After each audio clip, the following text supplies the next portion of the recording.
artist, and I know I'm not the smartest, and I know I'm not the largest, but I promise you that I'ma be the one that worked the hardest, cause I promise you that I'm just getting started, and I promise you that my skills are getting sharper, so I'ma get charted, can't be guarded, nah, I'm the one to get retarded, get the party started, yeah, get the party started, yeah, so let me get up on it, yeah, bitch, you got me fucked up, I don't know what's up, pour that shit in my cup, we bout to turn up, crank this shit up so loud, sounds like we're sold out, in front of a whole crowd, we lose control now, I'll take this shit too personally, everybody got a different version of me, everybody gotta be learning from me, everybody wanna be working with me, and I feel like there's uncertainty and urgency to find out what you wanna be, but honestly, we change our minds constantly, so stop and breathe and find out who you wanna be.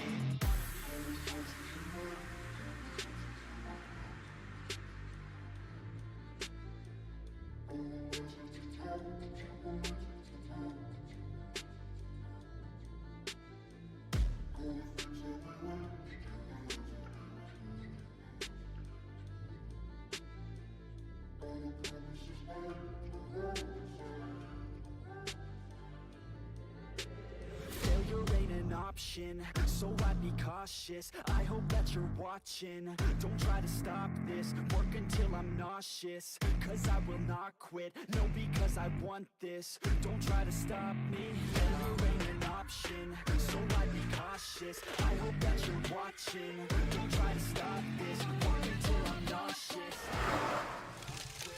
because I want this. Don't try to stop me now.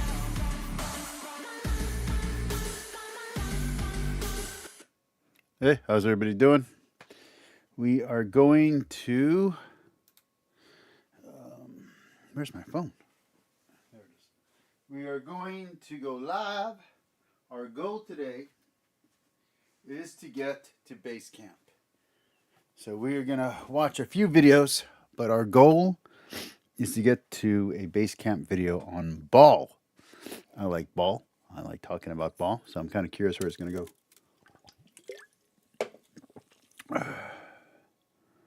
An update on my job search. I did get turned down for the really big job that I was trying to get. They said to apply for a different position, but that specific position had been filled. I'm thinking it's because of my diabetes, because of their insurance. I think I might have been turned down because I'm not on medication for my diabetes. So, yeah. I don't know. I don't know if that's the case, but I feel like that might be. We are going to share the video. Let's get started.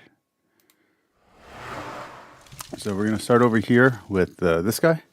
We're not going to watch much of it. I just want to cover a little bit of it. History Valley, a little bit of Catholic Answers, a little bit of Catholic Answers, a little bit of what your pastor never told you. We're probably going to skip this one, and we're going to get straight into base camp because this is where I really want to go. All right. So let's put in the headset of destiny. I do have the rough draft of my response video to Kevin and Joe Schmidt. I don't know what his real name is. I do have the rough draft written already. It is not done yet. I don't have any sources cited on there, and I don't have any developed thoughts beyond my initial opinion.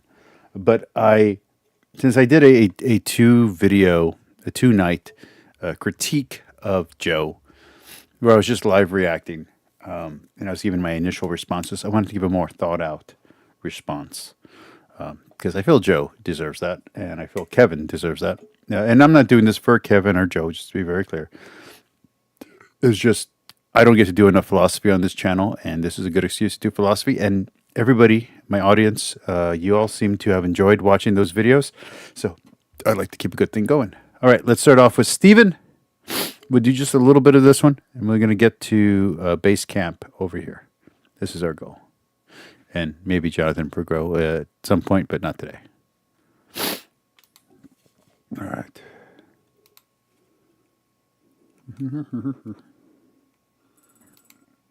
Okay.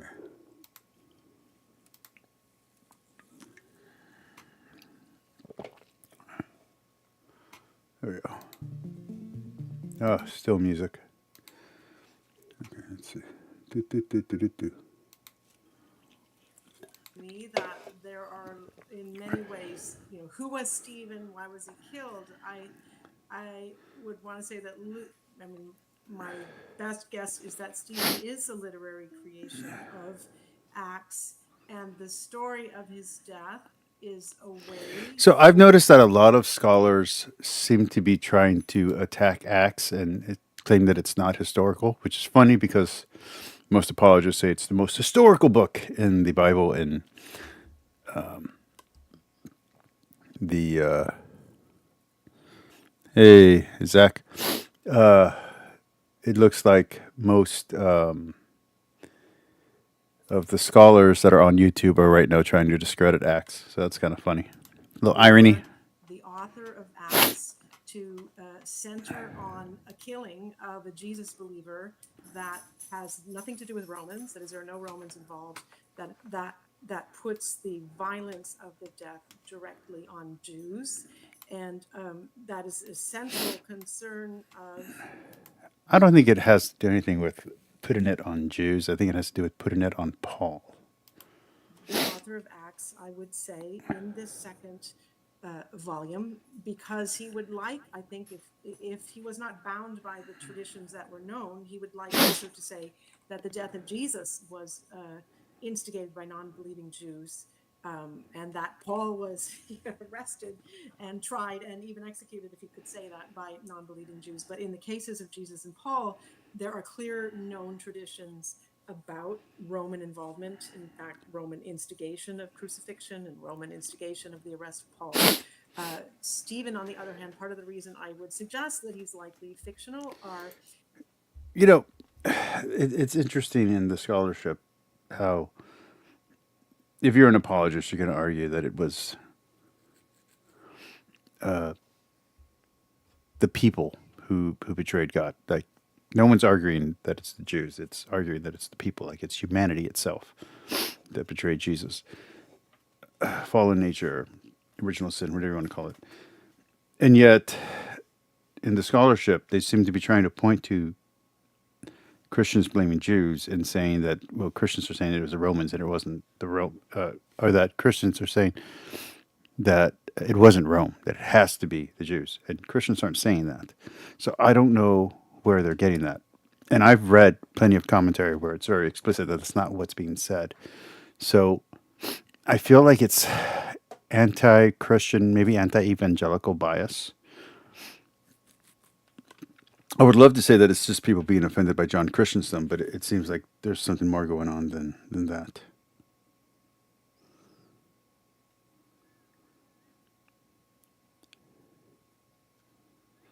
But who knows? All right, let's keep going. The name itself, Stephanos, literally means crown. And as Christian martyrdom stories develop, there is a strong association of martyrs with crowns. So to say, I mean, I don't know if it's literary or if it's oral. It almost strikes me as oral tradition, right? We've got these stories of how are we going to talk about the formation of Jesus believers? How are we going to talk about the killers? Who killed who? And the different communities, depending on what they are emphasizing, decide to assign different roles to the killer. So even as I say this, I'm thinking this is, these are fictional stories told to, highlight who's killing who by giving them names, or who wants to kill, who's violent, who's innocent. And because the pseudo-Clementines have a different, perspective in the Book of Acts, they put different people into those roles. In my book, I actually draw on Josephus as giving us kind of an interesting and different way of thinking through this James, Jews, Jesus believers, who's on whose side, where he maps that quite differently, where James is killed by Romans and the Roman affiliated high priest, but in that instance, Pharisees and Jesus believers seem to be co-sympathizers in the situation, which is one you very seldom see in other Christian literature or in Christian literature. What do you think the author of Acts' goal was in creating the Stephen story? In creating the Stephen story, yeah, I think I've alluded to it. I think that the goal is to say that a central reason that Christians. Why do you think that that's what Christians are saying, though? Because I've read Acts many, many times, and I've read the Bible front to back at least 7 times, maybe more by now. I've read different translations. I've read different commentaries. I'm only getting this from scholars. I'm not getting this from the church fathers. I'm not getting this from Catholic priests. I'm not getting this from preachers. I'm sure there's some hate preachers out there that are anti-Semitic that you can get it from. I'm sure if you pin down Martin Luther or John Christensen, you can definitely get anti-Semitism from them. But you can get just as much acceptance and love and compassion from other church fathers. So I'm not sure if this is not personal bias against Christians or personal bias against a specific flavor of Christianity became Christians and or the it's history of Christianity. distinct from as particularly merciful. That's the perfect martyr phrase comes for me in two ways. That is, he functions perfectly in a rhetorical way to signal that Jesus believers as innocent victims of violence, of relating. And he's not just thinking about Marcion or proto-Marcionite thought. He's also thinking about, Mary Magdalene. What should we do with Mary Magdalene? That is, there are a lot of had it read out loud, to a group of people. So there are more people in the room than Theophilus, even if he was historically patron. So I could go either way on that question. The revolution that, the rich and mighty have been cast off from their thrones, and the poor have been elevated. Of course, that is very powerful language and has been read and cited in contexts of liberation theology, where God's preferential option for the poor is being highlighted. But if you think about this Magnificat in the context of the destruction of Jerusalem, which I think is... Yeah, but the Jewish people were the repressed, and the Christians were Jews. So you're denying a historical reality to get to an anti-Semitic conclusion that wouldn't be present in the Jewish Christians who were themselves Jews and thought of themselves as Jews. Until you get to the I would even say even post-church synagogue split, you still have, even in the text, the internal conflict of what to do with my Jewish identity when it's being overrun by this new Christian identity. You have Peter struggling to eat unclean meat. You have other apostles and disciples questioning whether or not Paul's approach is correct and proper. I don't see this explicit anti-Semiticness in the Bible. I do see an implicit, subtextual anti-Semitism, the seeds of future anti-Semitism, I guess I should say. Those strands are there. They get exploited, obviously, throughout history. But to say that that's what the original writers were doing when they're Jewish writers talking to a Jewish audience, I just don't see that. Now, I know you're going to make the argument, well, these are written in different communities in different times, and they're not written by the actual whatever. The original Christians were Jewish. You can't get away from that. You can bullshit all you want. You can't get away from the fact that Jesus was a Jew. His original apostles and disciples were Jews. You just can't get away from that. The central core of Judaism is Jerusalem. It isn't until after the destruction of the temple and after the exile of the Jewish people during this diaspora, that's where the communities, where the stories are spreading of Jesus because of the diaspora, because the Christians are being lumped together with Jews, because there is no seeable difference, not even cultural difference yet. All that has to develop, and it doesn't develop until after these manuscripts are written. By the time you get to the 3rd century, by the time you get to Nicaea, these differences, these cultural differences are stark. This has been 300 years, give or take, 33 years. But that's a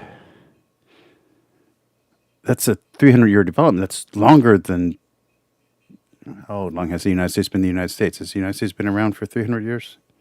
Let's see. How old is the United States? The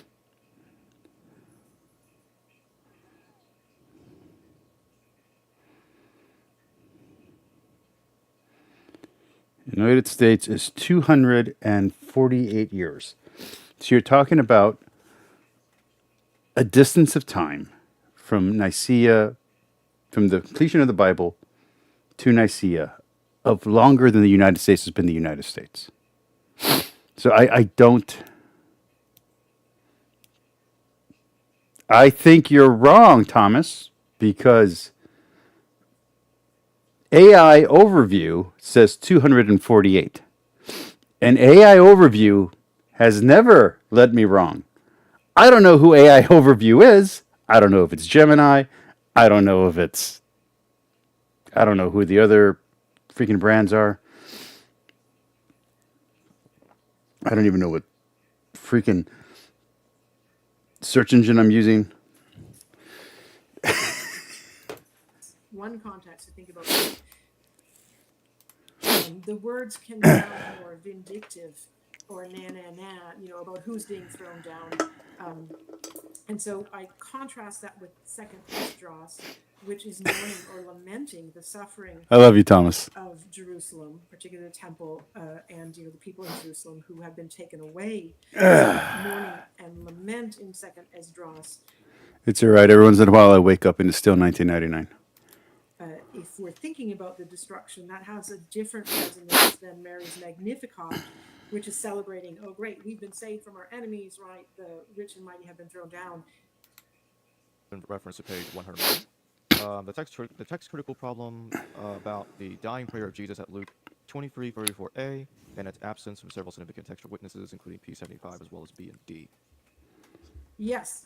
Yeah, the Father Forgiveness Prayer, when I'm teaching, I like to point this out to my students. A good critical English translation should put that in brackets, because there are some manuscripts in which the dying prayer of Jesus, the Father forgive them, is not in the manuscript. And that means either that a scribe added a prayer of forgiveness offered by Jesus that was not originally in the text, or I'm going to be honest, Thomas. I'm really, really glad you're here. Zach, I'm also glad you're here.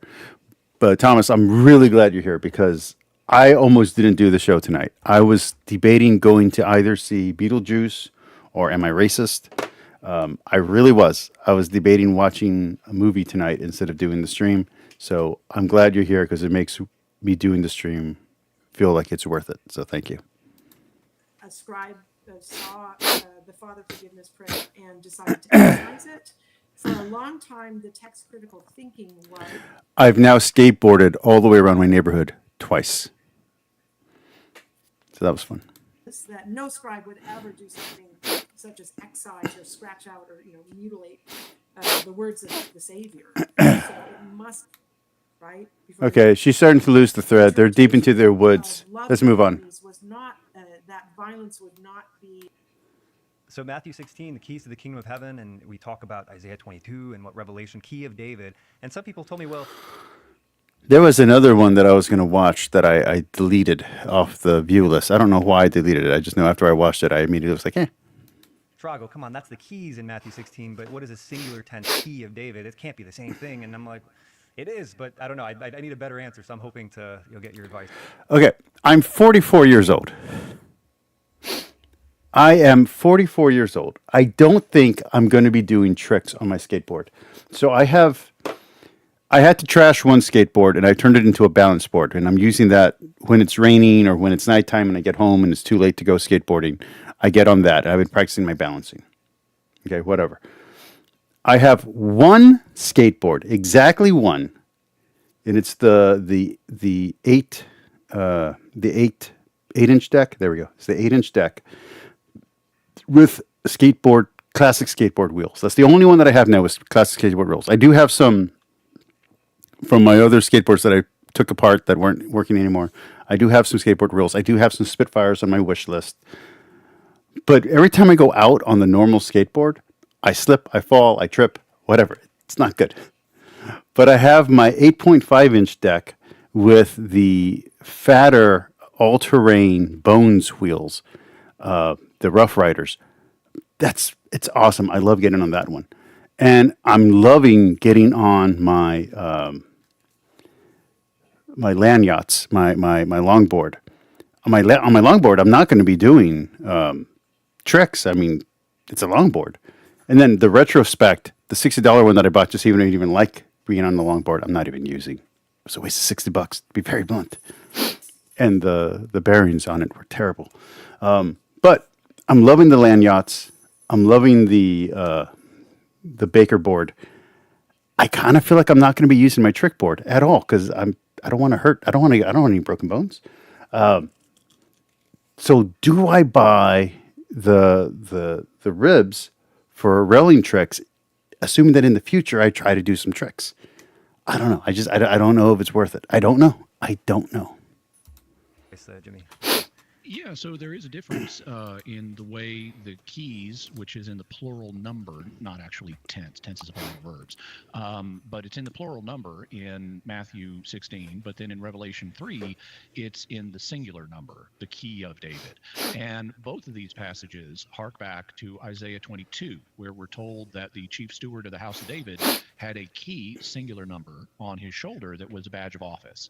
So it is true that there's a difference in the number in these two passages, but it's also clear to biblical scholars that both passages are drawn on Isaiah 22, because that's the only place in the Hebrew scriptures where a key is used to symbolize anything. There is like one other reference to using a key to open it of the kingdom, and the reference to the kingdom clearly again invokes rule and authority. And so Okay, I don't know why, but I'm not feeling this one. Let's move on to the next one. It's good information, but I'm not feeling it. Look, I believe the Pope is real. I believe in the Pope. So I don't know why this video is not doing it for me, but it's really not. All right, let's go to this one because I like this one. I've already watched this one already. Hi, Jimmy. I had a question about the Genesis creation account. I was wondering if it was a literal 6 days creation, because that obviously isn't consistent with evolution. So I was wondering if Catholics were forced to not be evolutionists. I like that question. I like the way that was worded because it's always the other way around. It's always people that already know. I like that this is someone who doesn't know who's asking the question. At least assuming that it's not someone calling in from their own office. No, the church has a healthy respect for modern science, including the theory of evolution, and it's looked into the question of, do you have to interpret Genesis as 6 literal 24-hour days, or are there other options? And it's concluded there are other options. In fact, that was the case even 100 years ago, when what was then called the Pontifical Biblical Institute, which at that time was part of the magisterium of the church, issued a ruling where they said these days could, for example, be long periods of time. There you go. And so there wasn't a requirement even.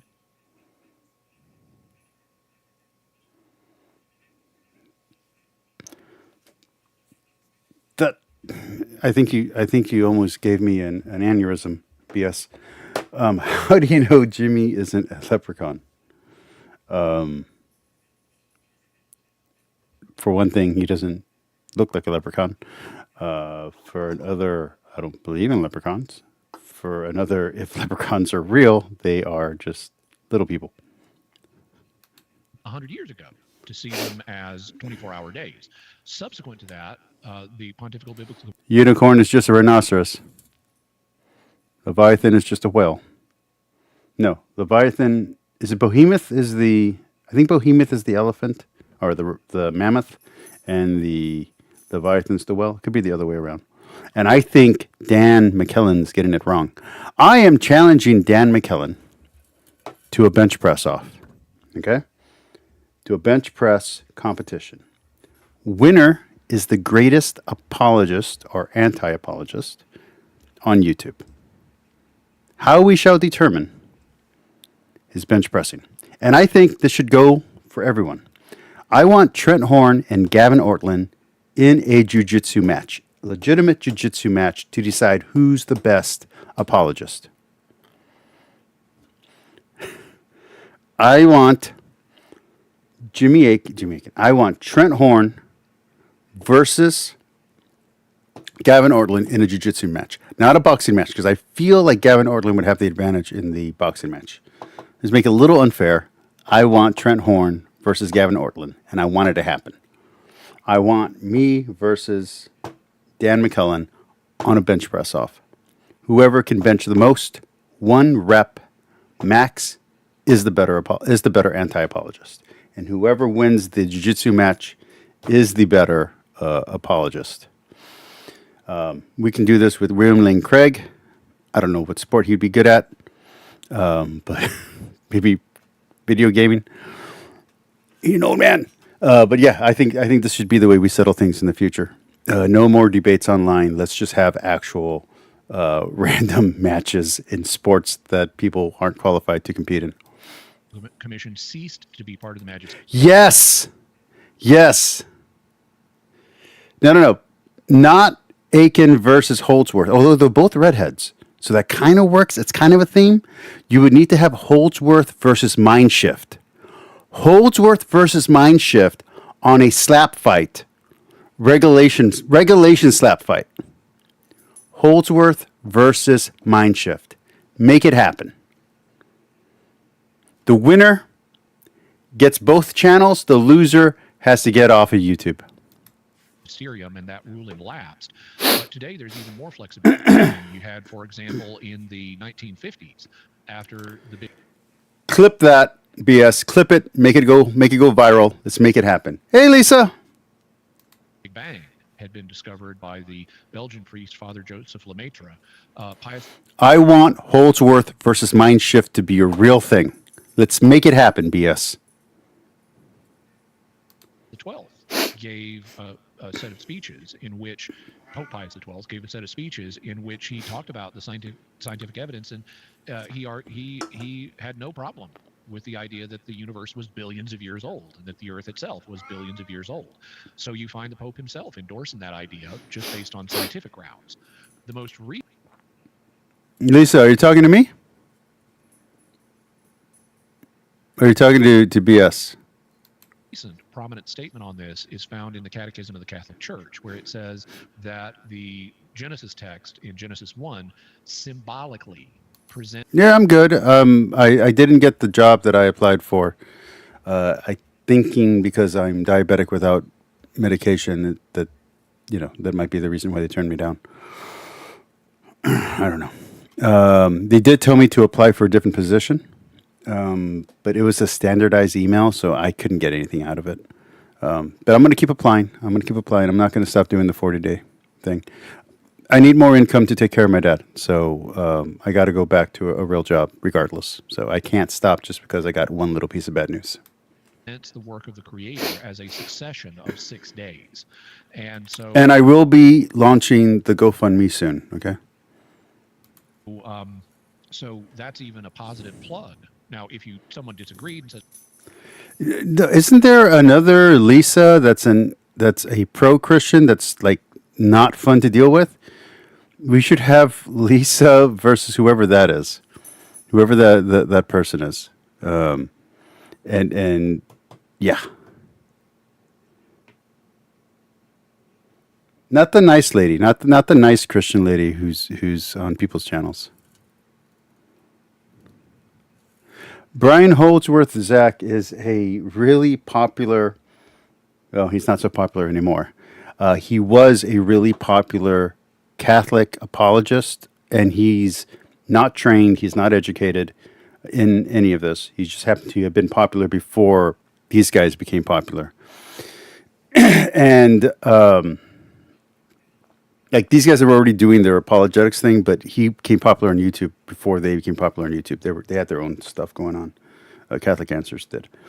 And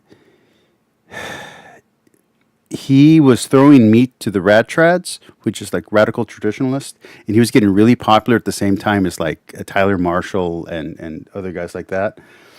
And then the pandemic happened, and the Pope ended up being pro-science and pro-vaccination, and everything kind of blew up in Brian's face.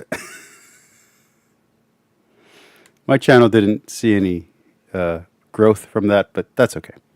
I can cry about that later. says, well, I think they're literal. you're not a bad Catholic for saying that, but the Catechism itself says it's a symbolic representation of the work of the Creator as a succession of 6 days. So a symbolic view of some kind is endorsed in the Catechism itself. And I want to make this very clear. This is the Catholic point of view. It's just we allow people to have another point of view. So even though it's the majority view, it's not an official view, because if science changes, and this is part of my problem with Trent Horn and Joe Schmidt. I'm going to call him Schmidt. I don't know what his name was. The guy who I critiqued the video of, is that they're acting as if Thomas Aquinas' stance is the official stance of the Catholic Church. But there is no official stance on these things.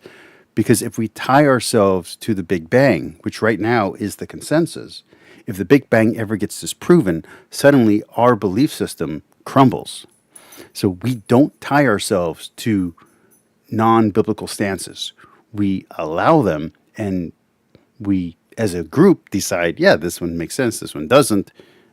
But a Catholic's allowed to believe anything as long as it doesn't violate the very few passages that have been declared.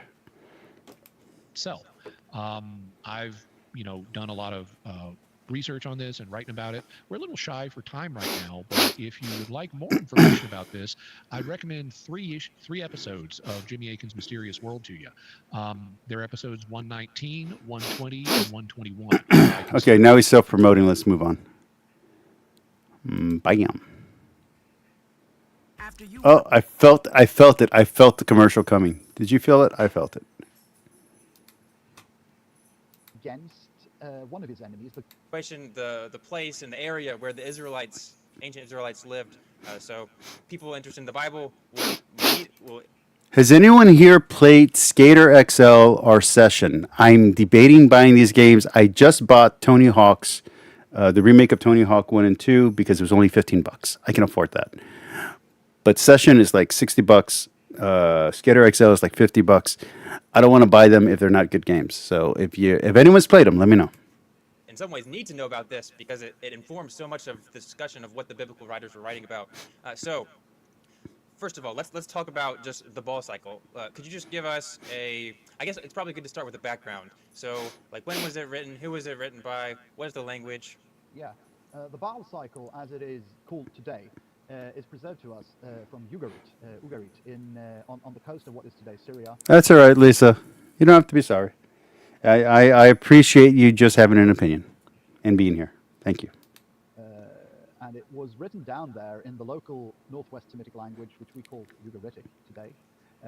It was written down probably in the 13th century BCE, not too long before Ugarit was destroyed, which happened around 1200 BCE in the Great Bronze Age collapse. Probably sometime around 1180 was when the city was destroyed. Ugarit was a city that was at the crossroads between the major powers of the day. You had the Hittites to the north in Asia Minor, what is today Turkey. You had the Egyptians further south, and you had the various powers in Mesopotamia, and so on. And Ugarit was a city-state that was situated basically at the crossroads of all of these, and wanted to sort of carve out a cultural existence of its own. And part of that was having a literary tradition unto itself, and its own writing system. And one of the, which was an alphabet, but an alphabet written with a stylus on clay tablets. So it sort of crossed the idea of cuneiform with the idea of the alphabet, which is very cool, a very cool crossroads thing in and of itself. Baal and the god Yam takes place in that context, and they battle it out, and the fortunes go back and forth, and finally Baal wins. And it's a very and then, if you've ever read the stuff about, okay, thank you, Lisa. I appreciate you being here. I hope to see you again tomorrow. Hope it's all going well.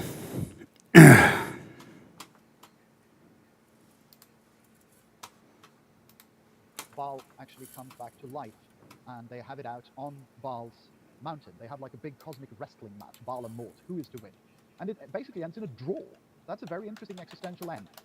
Mort, the god of death, is not actually killed. He's not defeated. The existential meaning of this, of course, is that you cannot kill death. he's pacified, and then it ends with the goddess of the sun, Sheptu, sort of handing the victory to Baal, like she acts as a sort of referee and says that, well, how could you fight with Baal?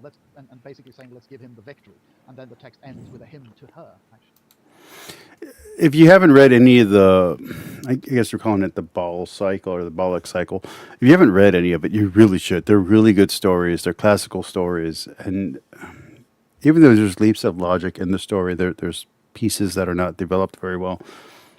It's really good stuff. It's good writing, good storytelling. so that's the story of the Baal cycle. First, Baal struggled with the god of sea, then his fight to get a place to rule, a home, a palace, and he even has a moving in party, by the way, a housewarming party, and then getting challenged by the god of death, getting temporarily defeated by him. I also. Okay, let me see. Let me see. Let me see if there's anything I can do. I don't know if there is. No, I got everything turned all the way up. No, it's okay, Zach. It's all good. I don't think there's a way for me to turn it up. I got everything turned up to the max. And I got myself turned down. I'm turning myself down to one notch. Flowers and the dried up grass to illustrate certain theological points about Yod Hewaweh. In the same way, you could argue that these very seasonal themes being applied to Baal may in a way be to explain why Baal is so great, rather than to explain the seasons. How about that? Is that doing anything? You get what I'm saying? It doesn't only have to be an sort of a metaphor to describe the seasons. It might also be, even though I believe it's partly that actually, but it might also be a way of saying that Baal is so. And these are actually really good stories to understand how undeveloped we are. So we like to think of ourselves as super advanced. If you go back and you read these ancient stories and see how the gods interact with each other, they interact in the same way that we interact with each other today. So we're not as advanced as we think we are. So powerful that his being there or not being there is powerful enough to cause the shift between autumn rain and summer drought. And this is relevant to the video that we're about to go into. So don't think that we're just watching this just to watch it. We're going to go straight from this into base camp saying that this is evil, that this is the destruction of modern civilization. All right, I turned up my volume in my headset up to 65, so I had to lower the actual volume down. But yeah. So I think it's both ways in a way, and I think we have to be careful. I mean, it's very easy to say that texts from the Hebrew Bible, they're sort of inherently spiritual, and they have to be about theology, whereas texts from Ugarit are, nature mythology. Well, both are both. There's both exist in both, that people of Ugarit, yes, they probably did think that when it rained, it was Baal that rained, and that when it didn't. See, I like this argument better than what we just heard from that other lady, where she's very cynical and thinks the writers are non-believers. I know she didn't use those words, but that's basically what she's implying, that they're purposely lying. I think the people who wrote about Baal and the gods, at least in the Greek and the Mesopotamian sense of these things, believed these were true. If not explicitly, at least implicitly believed they were true. That they were getting to some kind of truth in these stories, and that's why they were recording these stories down. These oral myths down. I don't think it's the way that Roman mythology developed, where they was very cynical and they didn't really believe the stories they were telling about their own gods. I don't think it had developed to that level based on the sense that I get from reading these works. Now, mind you, I'm reading translations. I don't have all the material. I don't read the original language, but from what I get, it seems that they really were true believers. And it was a long period of drought. It wasn't just fables for them. I do think they would have held to that belief. And then that belief was put into poetry, using, to a large extent, inherited poetic formulae and some of his own by Ilimilku. So I would say, like, all of the above in a weird, sneaky way, which I suspect doesn't really suit you, but it's also called, the being is also called Tanin, dragon. And then I mentioned that in the Baal cycle. Let's go back on that, because I think we're talking about Tamat. I'm not sure. Let's go back a minute. Let's see what we got. On that day, the Lord will punish with his heavy, great, and strong sword the Leviathan, the fleeing serpent. Yes, Leviathan, the writhing serpent. He will kill the dragon in the sea. I want this guy and Joshua Bowen to argue with each other over what Mesopotamian, whatever he's reading, Sumerian, Babylonian, whatever. I want him to argue over meaning. I just want them to argue over. I don't care what word it is. Any word. It could be the word it, the word is. I don't care. I just want them to argue over it for like an hour. There in the biblical text, that was Isaiah 27, verse 1, and first in Hebrew, then in English. We see several names for this sea being. He is called Leviathan, which means something like encircler or coiler or something like that. He's called Nahash Bariah and Nahash Akalathon, the fleeing serpent and the writhing serpent. Those are extremely rare expressions in Hebrew. They only occur basically in this context. What Nahash Bariah is attested at one of the... And this is, in my mind, why I think the serpent in the garden is Baal or Tiamat or one of the other Mesopotamian gods or goddesses. I really do. I don't think I don't think the snake is a representation of wisdom. I know that there are people who make that argument, but I don't think it is. I think it's a representation of either Baal. I really think it's Baal, but it could be Tiamat. It could be one of the other Canaanite or Sumerian, possibly Phoenician gods. I really do think that. I don't think it's a Hittite god. I don't think it's a Egyptian god. I don't think it's a Babylonian god. I just don't.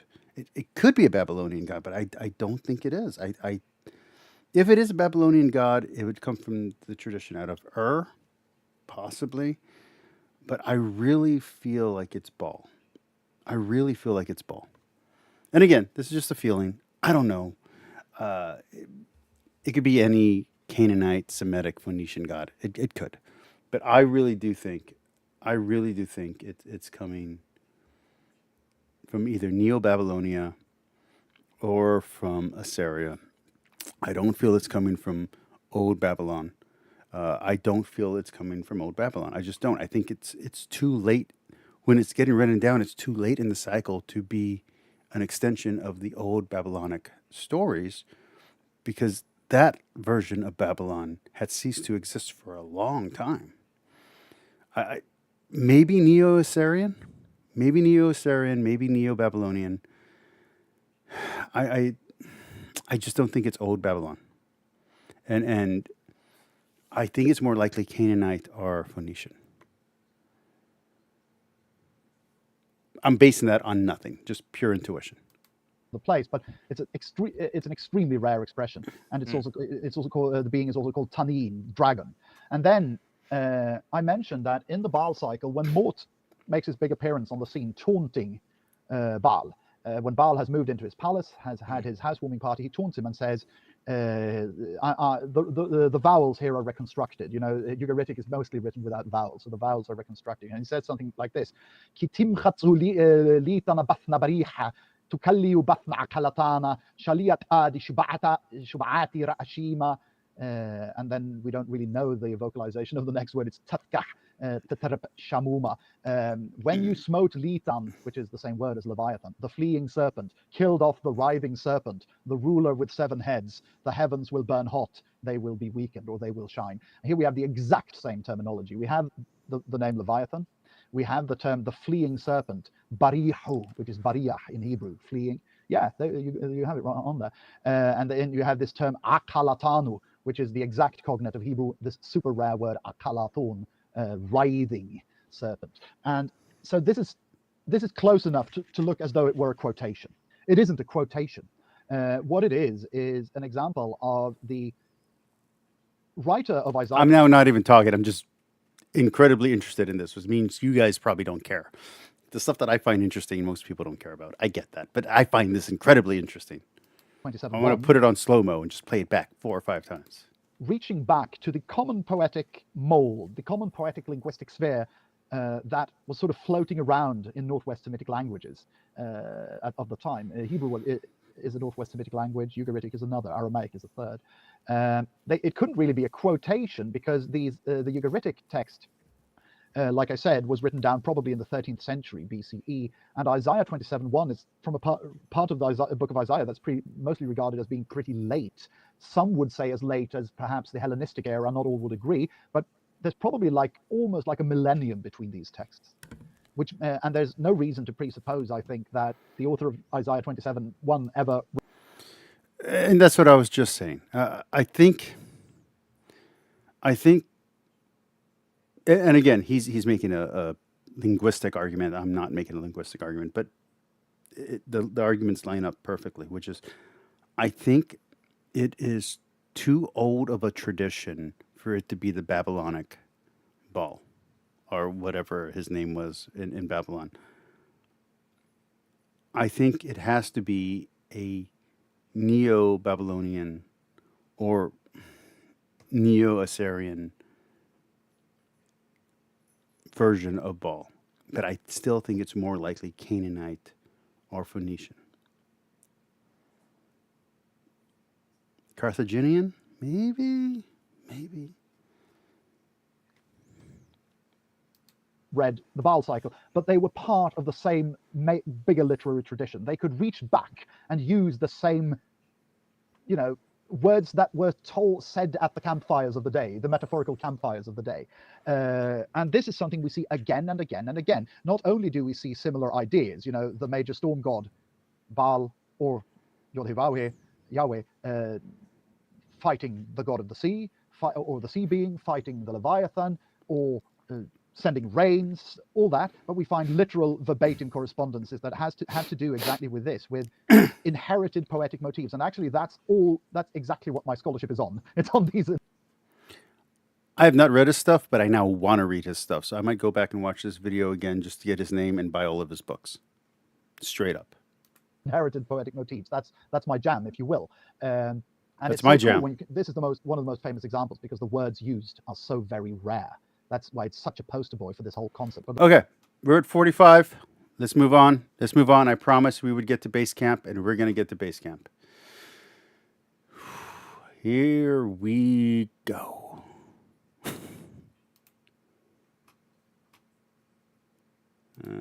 Yeah, I felt it. I felt the tingling. I felt the Peter tingle. I don't know why they didn't call it Spider Sense in the movie. They really should have.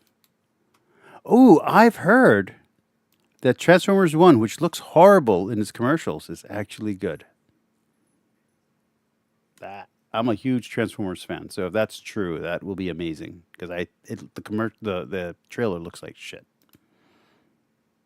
The God of heaven will set up a kingdom that will never be. In the time of those kings, the God of heaven will set up a kingdom that will never be destroyed. What is the kingdom of God? Again, husband and wife. You tell me you watch this, you look at it, and you think that's what it is. Tell me you even think they're in the same house. It doesn't even feel like they're in the same house. That's heaven. That's what's being described here. Heaven is a time. You don't become one flesh with someone by having sex with them.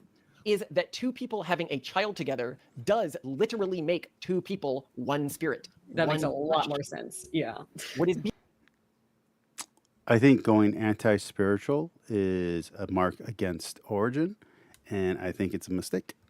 I think we are in both and territory, where it is both literal, having a child, and both metaphorical. So that way, even those who don't have a child still have the bond. But they're Calvinists, so what do you expect? I think they're being Calvinists. talked about here isn't sex, it's the creation of a new person. That just, like, what That the problem is that if you read Jerome, which I'm currently reading Jerome, you'll see that when he's talking against the single harlot, I believe is what he calls it, or the bachelorette harlot, which is a harlot of one or harlot of none, not none N-U-N, but N-O-N-E. You have that issue. So your commentary on this word doesn't fit with the traditional Christian argument for celibacy or any of those other arguments. Monastic arguments. There we go. when I read it with the techno-Puritan framing, it makes so much sense to me. When I read it with traditional Christian framing, it makes a bunch of weird claims where you need to, like, Okay, so he's just acknowledged it. He's going with the Puritan argument, which makes no sense. Thank you, Northoner. Get all metaphorical and everything, and yeah, It feels like you're bending over backward to make. If you guys are enjoying the video, I guess thumbs up. I guess I don't know, whatever it takes to get YouTube to start promoting my stuff. It work, and this is just correct. It just seems correct. Of course, real worship is not done through masturbating emotional states. Even Bullshit, little bitch. Bullshit. I'm talking to you. Bullshit. Holy Hezekiah. Meditative prayer. even if they include feelings of grandeur and awe, they are still basal emotions. Of course, they feel good. That is what masturbation does. Oh, that pissed me off. Ooh, I want to fight with him now. I want to fight. I want to argue with him now. Wish he was here. Forgive me for calling you little bitch, my friend. That really pissed me off. I want to argue with you now. So if you are watching this in the future, please come on my channel and argue with me. Make fun of me. Call me ugly or fat or I don't know. Tell me that I have a uppity nose and I'm a half elf, half vampire. Whatever you want to call me. I don't care. It's fine. Call me a Satanist. I don't give a shit. But I want to debate you. Not your wife. Your wife's sensible and smart and clever. I don't want to debate her because I'll either lose badly or we'll just agree with each other and I'll be nice to her and she'll be nice to me and then we'll get nothing done. But you have said enough stupid things in the last 3 videos of yours that I've watched. I want to debate you. I don't remember your name. But you, I want to debate. I want to argue with you on my channel. It makes you feel good. That is not a sign that it is good. As a side note, We will argue over Holy Hezekiah, which is not even a Catholic thing. I'm a Catholic. It is not even a Catholic thing. It's a Greek Orthodox thing, and it's a Desert Father thing. I will argue pro-Desert Father, pro-Holy Hezekiah, pro-monastic, mystical meditation against your bias against it. here. People will use the story Bam! of the gold used in the tabernacle from Exodus as an excuse to worship in luridly decorated buildings.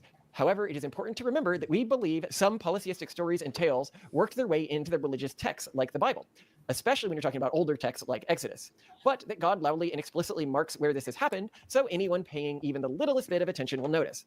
What's being done in this tabernacle? Imagine you go up to a place of worship and you saw this ceremony being carried out. Quote, "He must kill the young bull, and priests must bring its blood and sprinkle it." Don't separate the Old Testament from the New Testament. That's a heresy.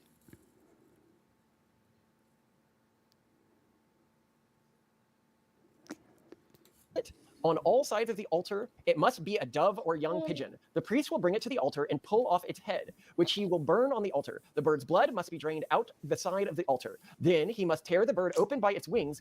Hold on, I got It is not like clean any the of this string. is subtle, but it does mean that God expects you to actually be paying attention when you read it and use the smallest amount of discretion when doing so. It's like someone saw that scene. No, none of that. To a god of precious metals and animal sacrifices, the god that gets off to humans ripping apart birds as an act of worship, I am reminded of all will be well, and you will know the name of God. In the time of those kings, the God of heaven will set up a kingdom that will never be destroyed. What is the kingdom of God? That's heaven. So he's making another mistake in interpretation, which is he's assuming that all the texts are equal. The oldest texts would not have the future texts to reference. And while you could say it's all the Word of God, and therefore all of them are equally authoritative, and you can do the Jewish Hebrew thing and do some midrashic explanations, that ain't what you're doing. And so it doesn't work.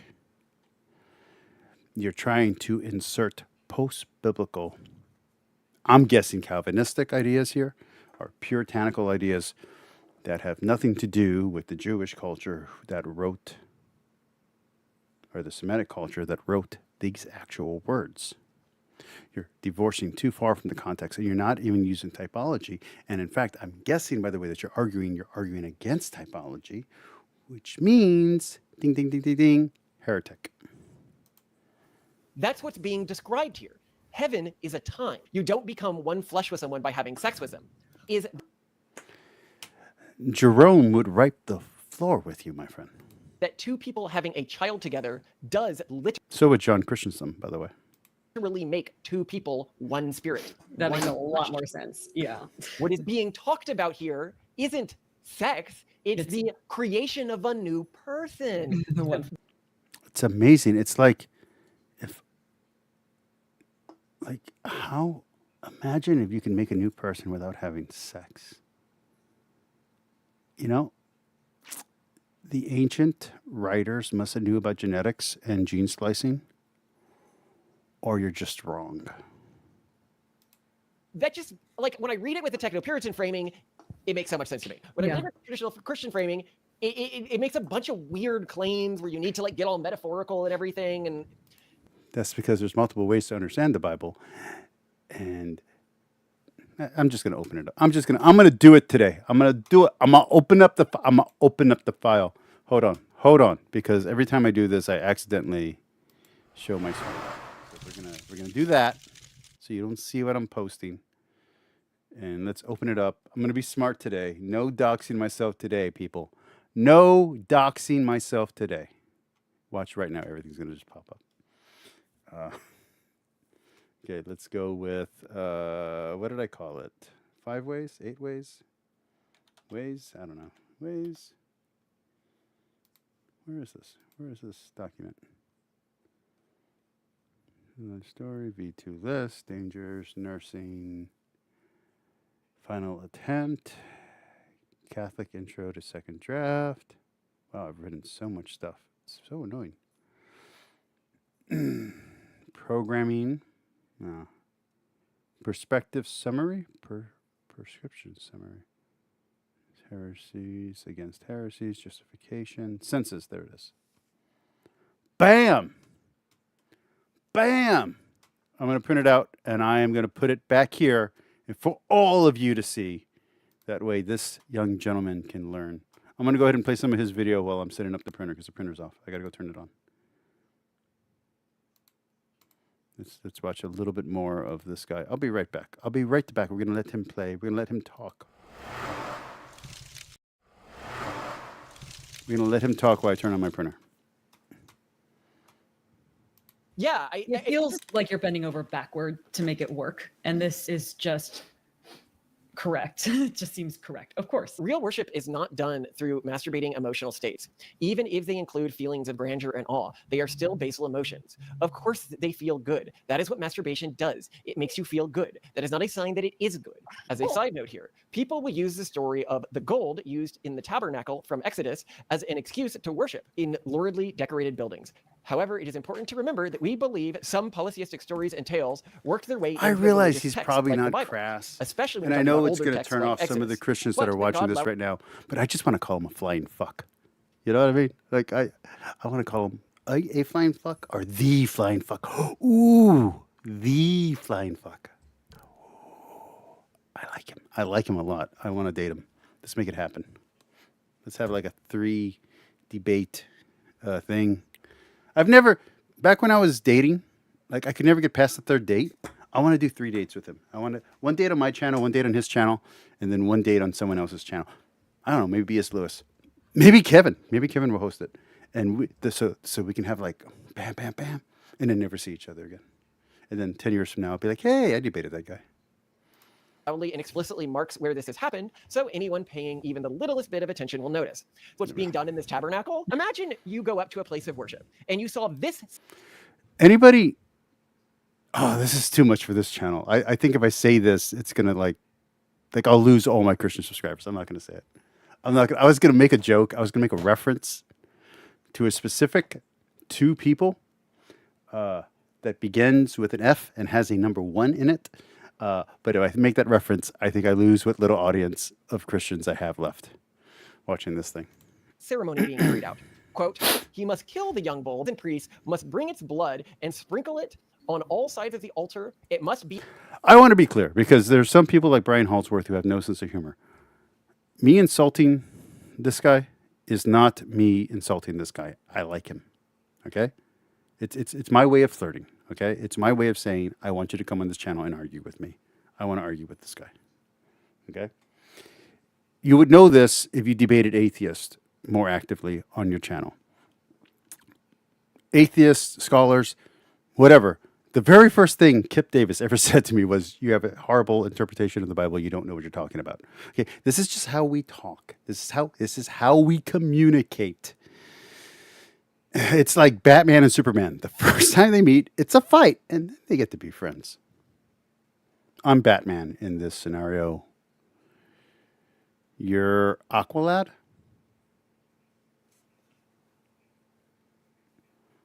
Who's the guy who can turn like hypercolors? be a dove or young pigeon. The priest will bring it to the altar and pull off its head, which he will burn on the altar. The bird's blood must be drained out the side of the altar. Then he must tear the bird open by its wings, end quote. It is not like any of this is subtle, but it does mean that God expects you to actually be paying attention when you read it. No, it means that God expects you to do actions. He expects you to obey the law and do action when you read it. That's not gonna work. That's not gonna work at all. I do not need a copyright strike on my channel.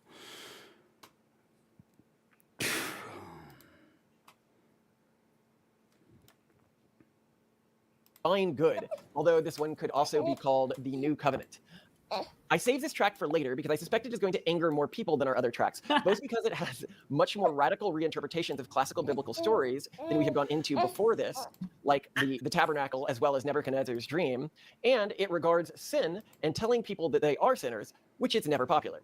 But as Galatians 1:10 says, for do I now persuade men or God, or do I need to please men? For if I pleased men, I should not be the servant of Christ. Modern Christians have narrowed their concept of sin by focusing on the sins of others that cause disgust in them. They say that person has gay sex, that's a sin, and that person masturbates, that's a sin. And it's like, yes, that is true, but you should be more focused on your own sins than those of others. What does the Bible tell us about how we should live our lives? Let's go over a few lines here. Corinthians 10:31 instructs, whether therefore you eat or drink or whatever you do, do all to the glory of God, end quote. Corinthians 5:10, which states, and he died for all, that those who live should no longer live for themselves, but for him who died for them and was raised again. Galatians 3:23 states, and whatsoever ye do, do it heartily as to the Lord and not unto men. Romans 14:23, but if you have doubts about whether or not you should eat something, you are sinning if you go ahead and do it, for you are not following your convictions. If you do anything you believe is not right, you are sinning. The Bible is pretty clear about what is sin. Sin is anything you do not for God, whether that's listening to music, watching a sports game, playing video games, art, or gay sex. If your response to this is, but no one can live a sinless life then, congratulations, you just found out you're not a god. In this tract, we will focus on techno-Puritans' conceptions of good and evil. But before we talk about what I think the tradition... Techno-Puritans, that's what we're talking about now. Great. Okay, I can close that now, I think. Bam. Okay. Good news, people, my printer is almost out of blank ink. I don't know why that's good news, but it's good news. Let's continue. Traditional interpretations of Christianity get wrong about sin. Let's talk about what broader... I'm going to say it. If you like Finster, he kind of reminds me of Freddy. If you like Finster, he reminds me of Freddy. I just lost the rest of my Christian audience. Broader society thinks about good and evil and how it got there. So what are your thoughts so far on what I'm going to go grab the stuff. Hold on, I'll be right back.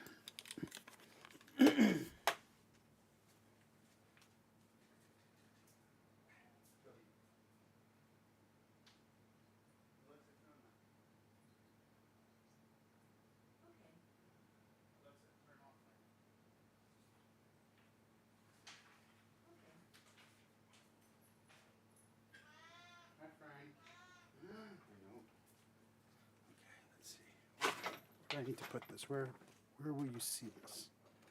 Would you want to see? Right here? No. Urgh. Right there. Okay, I think you guys can see it here if I put it here. Right? Assuming I don't cover it.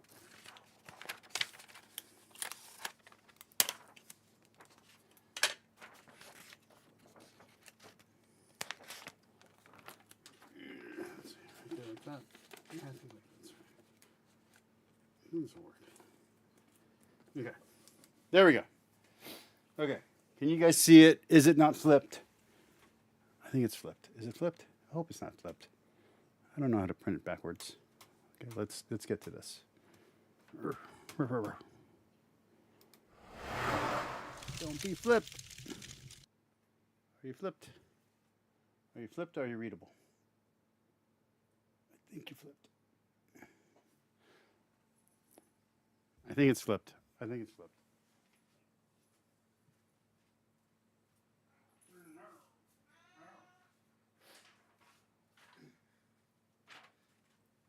Okay.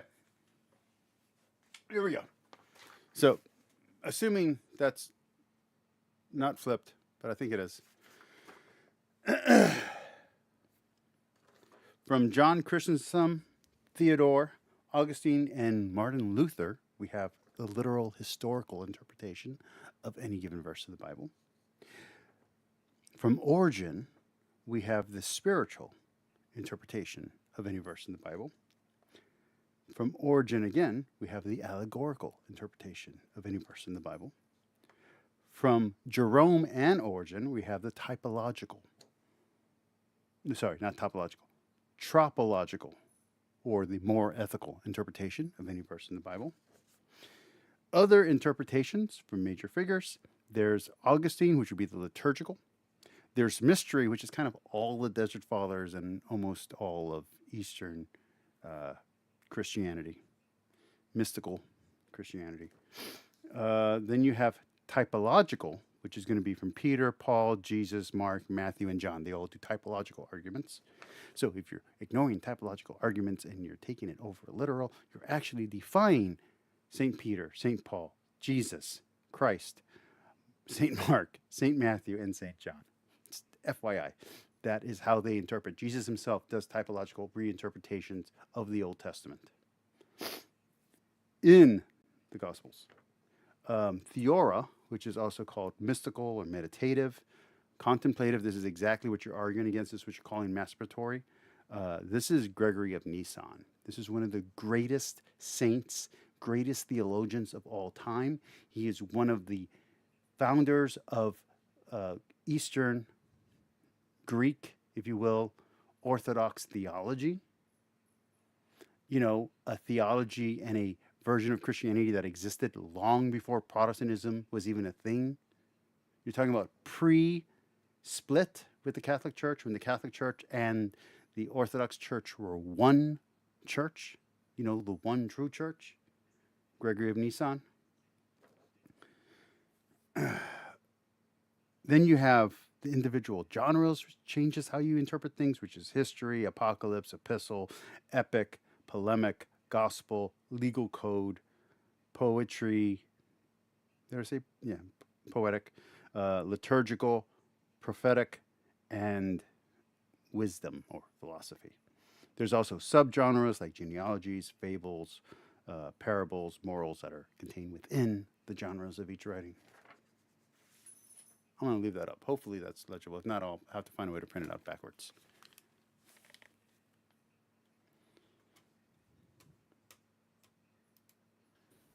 I mean, I like the, at least in the quotes provided, on the spirit of the law rather than the letter of the law. Though I imagine that there's plenty in the Bible that could probably shove people toward the letter of the law instead. You know how people select things from the Bible very advantageously toward their goals. I wonder if they edited out. I think you are right, but I also think clearly and repeatedly throughout the Bible. I like that. I think you're right, but I have shown here, it states sin is anything you do not for God. So while there's a bunch of specific rules that are mentioned in the Bible, I'll go over why I don't think those are as relevant in modern times. And this broader, stricter definition of sin is probably right. But then you need to consider, which we'll go into later in this, well, if you're doing it for God, what does that mean? Like, what is the nature of God? How do you know you're not doing it for a false God, right? So now we're going to go into the way sin is conceptualized in secular society. Well, I would just add, though, I really love that passage about if you think a food isn't right to eat, then don't eat it. Like if you See, that's a very Jordan Peterson's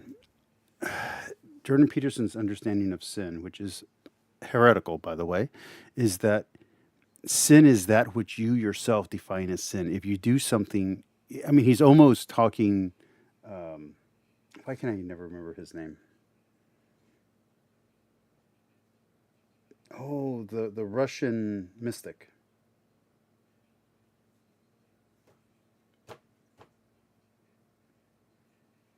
Come on, in the movie Anastasia, he's the bad guy. Anyway, whatever his name is. You're literally doing what he says. You're literally doing what one of the most evil men in history, one of the potential antichrist of history says, which is it's only evil or it's only wrong if you think it's wrong. If you don't think it's wrong, then it's not evil, and therefore commit every sin, because then what did Jesus die for? If you don't commit sin, it was like Jesus' death was for nothing. So you need to sin to validate the death of Christ, so that way you can enjoy the full benefits and reap the benefits. That's where you're going, dude. So like, I know that you think being a techno mage or being a techno Puritan, it ain't the way. It ain't the way, buddy. Real life will dissuade you from that soon enough. I think It's let's not just your convictions. Yeah. let's put it this way. Sinning, I think, is a lot like porn. You know it when you see it. So if you're like, well, this seems a little sinful, it probably is. And so Well, you and should, what is sinful can differ between individuals, and that line shows that, because not everyone's going to have the same reaction to something. That takes away from objective truth, which is that God is the ultimate judge. God decides what's sinful or not you. That's why you can't judge someone else. You can't even judge yourself. That's the Catholic stance, buddy.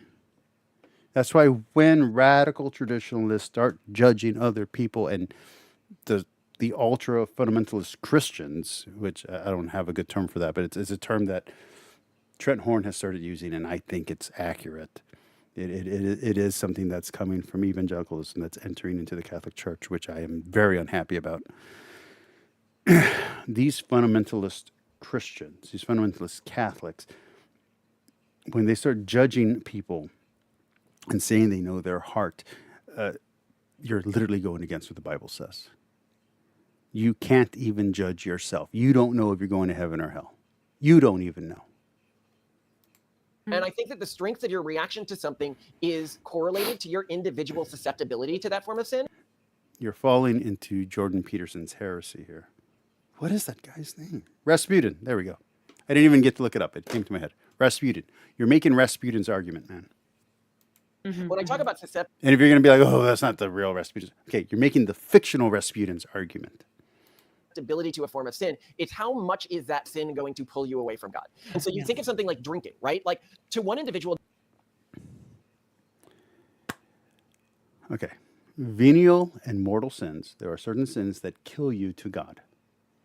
They take you away from your spiritual life, not your physical life, from your spiritual life.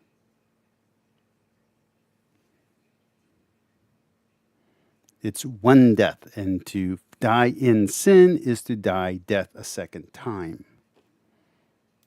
Well, drinking might not be much of a sin at all, because they can drink and it doesn't affect their ability to work or to worship or anything like that. Right. Another person, they engage a little bit with a drink, and now all of a sudden it's the entire focus of their life. Yeah. Or it's the same thing with certain types of sexuality. Some people can engage with it without consuming their entire lives, and for them it's less of a sin. While for Heresy. other people it's more of a sin because of the temptation involved in it for them. like pain, sin is very context dependent. To quote the great theologian Geralt of Rivia,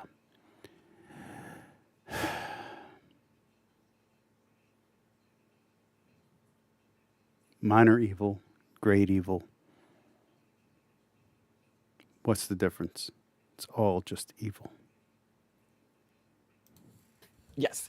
All right. To your average member of society, good and evil are determined by what, if widely believed, would help the average person maximize their own emotional state, e.g., general utilitarianism. However, general utilitarianism, maximally distributing positive emotional states among humans, is on its face stupid, as those emotional states are just the things that, when felt in response to certain environmental stimuli, led to some of our ancestors having more surviving offspring than others. They are things that we were serendipitously pre-coded to react to based on environmental conditions that haven't existed for thousands of years.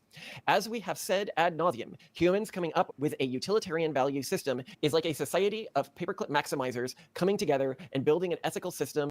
By the way, this is not a Catholic idea. It's just a great quote. It's just a great quote. I want the full quote though. I don't want just the line. I want the full thing. There it is. Evil. Hold on. Geralt. Geralt.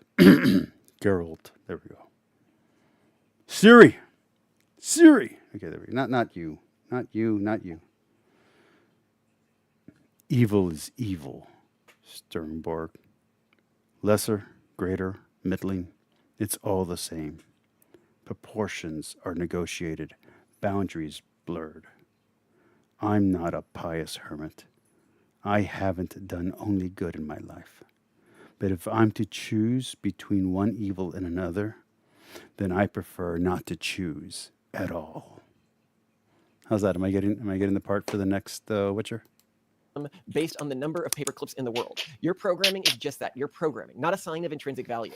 However, society does not tell us that utilitarianism is a politically correct value system to signal because most people genuinely hold it as their value system. It chooses to follow it because most people are, at their core, hedonists. And when you ask a hedonist what you should value, it is in their best interest to tell you not to be a hedonist, but to be a utilitarian. The secular world is a world of hedonists trying to maximize. They've exited Christian conversation here. Let's move forward. Let's see. New Covenant, Realized Man. Here? Let's go here. I think prophecy is going to be the place to go. For context, the king had a recurring dream he believed was a vision and decided to kill all the wise men in the kingdom because they could not guess what the dream was and interpret it. And here I'm going into, because I said we were transitioning. That's a misinterpretation. From the age of bronze into the age of iron, and I mean this biblically speaking. I mean this from the dream of Nebuchadnezzar. So Daniel replied, "No wise man, enchanter, magician, or diviner can explain to the king the mystery he asked about. But there is a God in heaven who reveals many mysteries. He has shown King Nebuchadnezzar what will happen in the days to come. Your dream and the visions that pass through your mind as you are lying in bed are these." First, it's important to note here that he clearly laid out how prophecy is meant to be done. Magic, witches, rituals, chanting, etc. are not the way God communicates and should be avoided. So it's very good here on like how to do like true interpretation of things. None of the rituals, none of the chanting, everything like that. Just like get into it immediately. As your majesty was lying. As someone who practices the Liturgy of the Hours, as someone who respects people who practice the Book of Common Prayer, which is a Protestant version of the Liturgy of the Hours, as someone who enjoys the knowledge that comes from the Seder or from I forget what there's one for Hinduism, one for Buddhism. There's an Islamic one as well. I just don't know what the Islamic prayer book is called.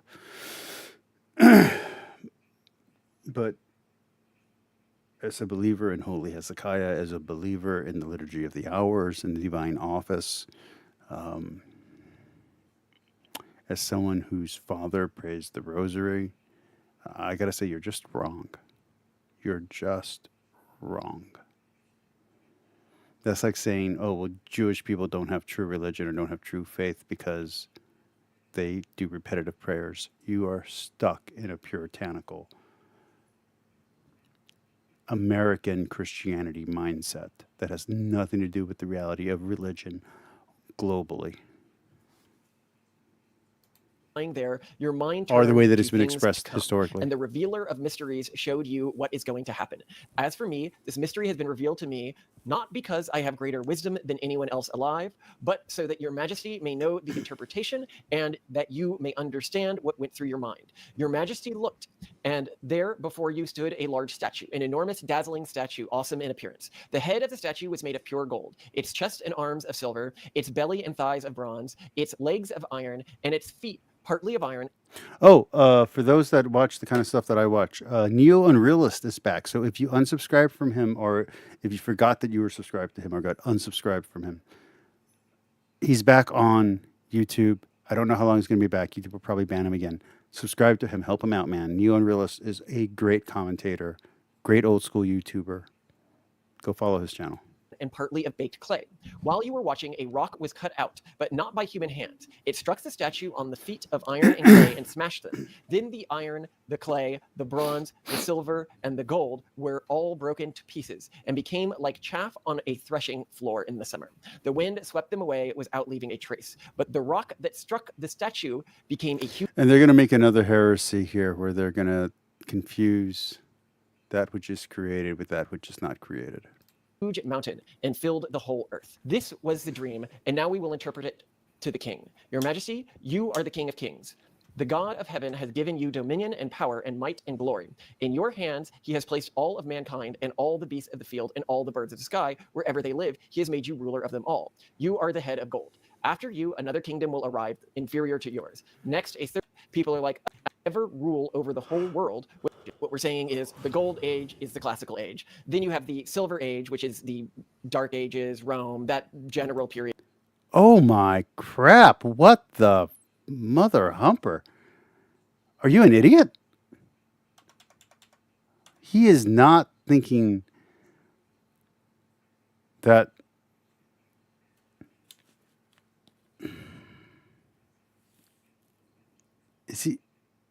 is he saying that the bronze statue is talking about future? Is it predictive of future ages of man? Future eras?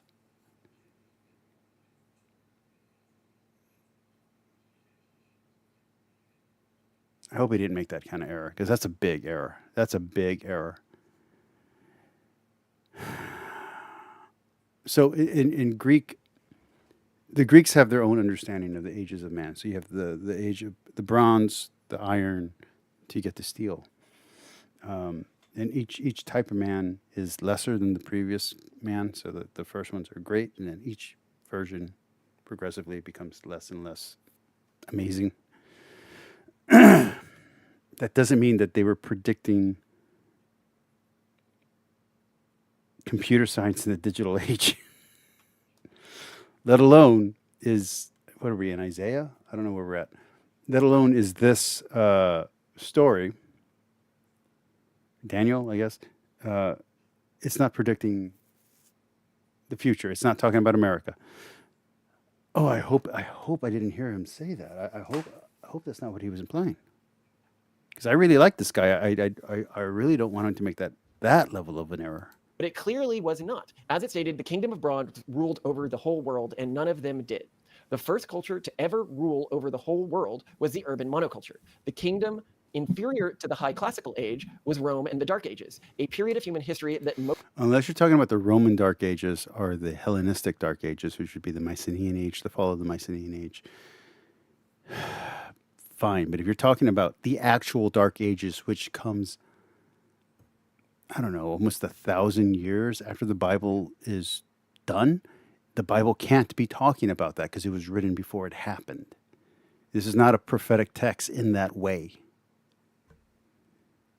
Mostly just copied the classical age. So right here, just as a note, what we're saying is the gold age is the classical age. Then you have the silver age, which is the dark ages, Rome, that general period of history. Then you have the bronze age, which is the lead up to the urban monoculture in the No.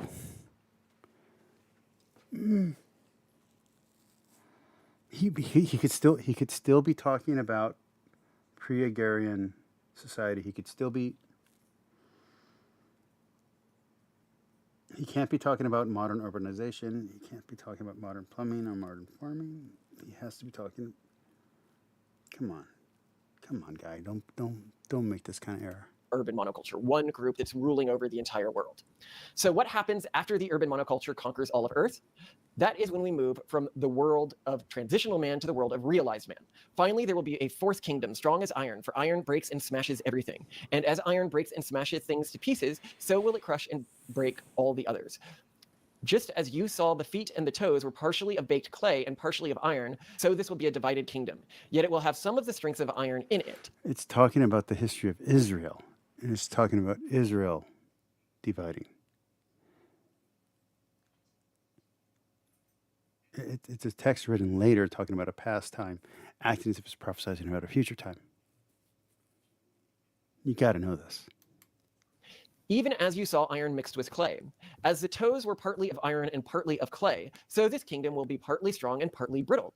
And just as you saw the iron mixed with baked clay, so the people will be a mixture and will not remain united any more than iron mixes with clay.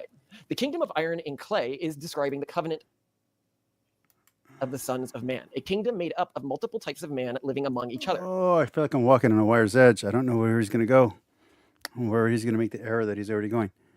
Is he? No, I'm not reading that correctly. Tell me I'm not reading that correctly.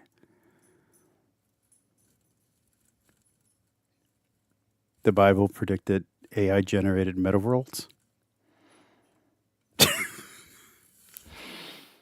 If it says that, I'm going to go get some alcohol.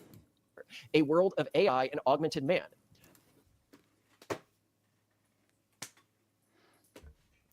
I'm going to get drunk. Hold on.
Oh.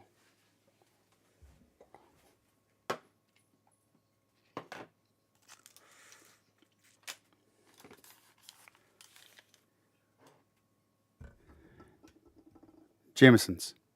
That's what we're doing tonight. And afterwards, because I will need a smoke after this stupidity, we are going to do Fat Bottom Betty cigar. I don't know if this is flavored vanilla or if it's flavored cherry. I like the flavored cherry one.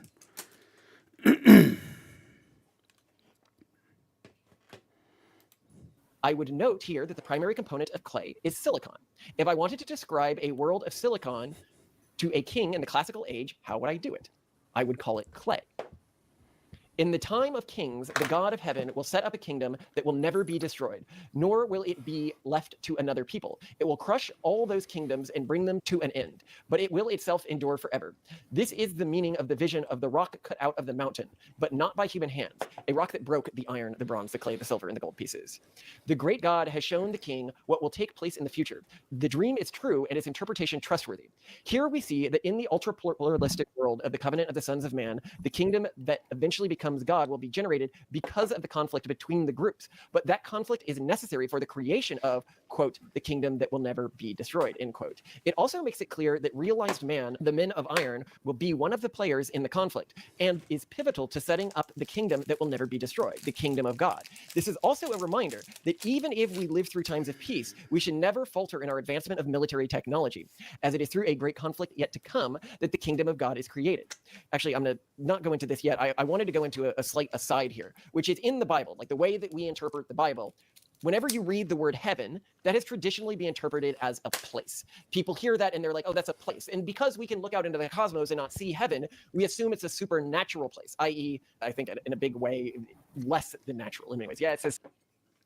Okay, first off, heaven as a place would be a creation.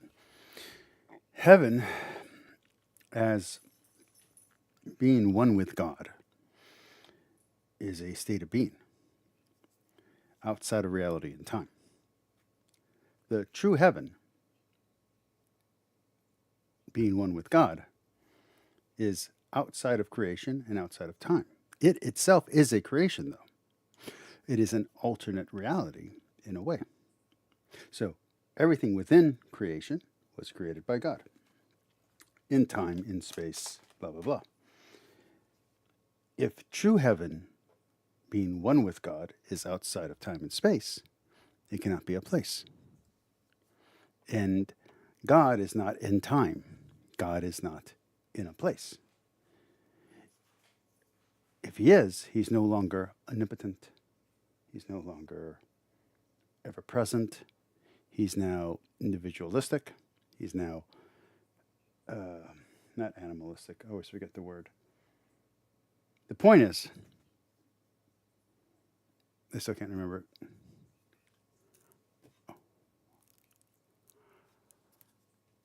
The point is, this is heresy. Supernatural, but it's like kind of different than the type of things we can study and examine in the real world. And that's why when I call, techno-Puritanism a secular religion, what I mean is we don't assume any supernatural things. We don't need to assume these supernatural places because I think it undermines the message of God, that God is absolutely real as the table I'm touching right now. And heaven is absolutely real. But heaven is not a place, it's a time. So whenever you read heaven in the Bible, you can read that as in the future. And it's actually very clear in this prophecy that heaven is a time. So I'm going to read this last part again. In the time of those kings, the God of heaven will set up a kingdom that will never be destroyed, nor will it be left to another people. What is the kingdom of God? What is the kingdom of God that is never destroyed? That's heaven. That's what's being described here. Heaven is a time. There's no concept of heaven in that sense in Judaism. The closest you can get is post-exilic, post-Babylonian exile, when it's been influenced by Xanthurianism. I need to go get an ashtray. I'll be right back.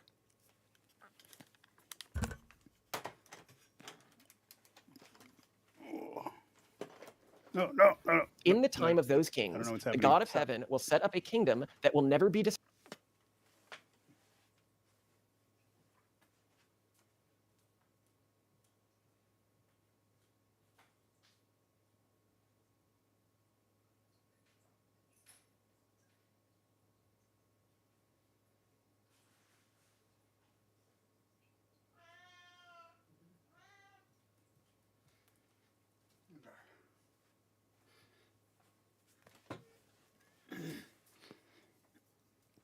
I'm not going to finish this cigar here in my room because then my whole room will stink. This is a level of ridiculousness and stupidity that I need to take the edge off. Destroyed, nor will it be left to another people. What happened? What is the kingdom of God? What is the kingdom of God that is never destroyed? That's heaven. That's what's being described here. Heaven is a time.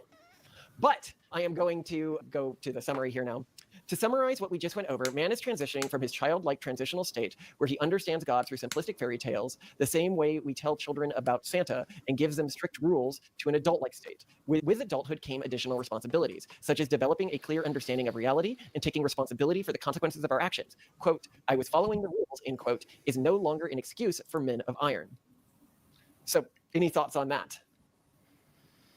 It's one of those things where it makes so much sense for heaven to be a time and not a place. And heaven, even when described in very famous pieces like in Dante's Divine Comedy as a place, just feels so forced and contrived and not good, that I love finally coming across an explanation for heaven that resonates, but in a very relaxing way, as in, oh, of course. Yeah, it doesn't force me to like swallow like big things that go against my current understanding. No leap of faith is required here. It is Yeah, a and that's also logical very interesting. conclusion.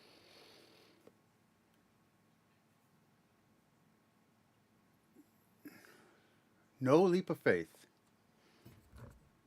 No leap of faith is required to believe that an ancient Israelite, I'm assuming they believe it's an Israelite,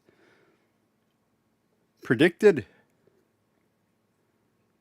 AI and meta realities. Is heaven going to be a place in the Technoverse?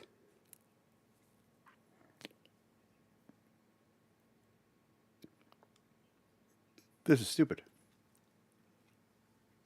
3 more puffs. 3 more puffs, and then I'll put this out. But we talk about this in other things. There isn't like I don't have that much faith in the system. I believe it because it seems logically true. And I'm not sure, but I think this is a $20 cigar. A lesser form of religion. Could be where a it doesn't $12 one. Cause you to like bite the bullet on a lot of logical inconsistencies. And I think that a lot of people have taken faith to mean that. Like I'm willing to. But I like this because it just makes sense. It explains so much. And then I'll read other parts of the Bible, parts that I haven't read in ages, and I read the word heaven as in the future, and just the passage makes a lot more sense and will seem a lot less insane. Like. Oh, that's problematic. That's hugely problematic.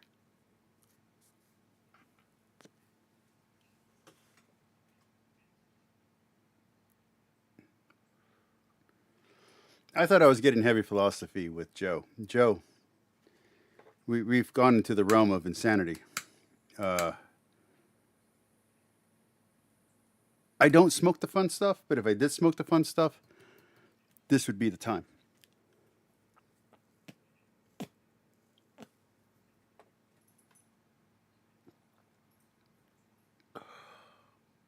My gosh, that's insane.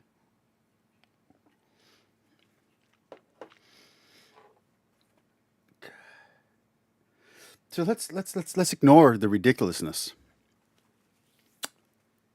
of an ancient Semitic person that may or may not have existed in a time that definitely didn't happen, predicting a future that he could not know about.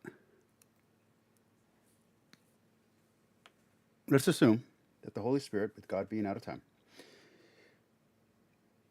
told Daniel, I think it's Daniel that we're talking about, this king is having a problem. We need to safeguard the Jewish people so that way Jesus can be born. So I need you to tell him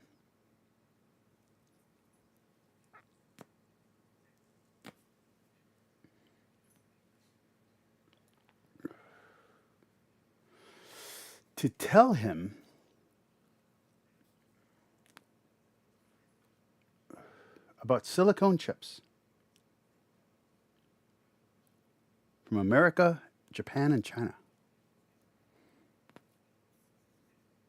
America, which doesn't exist.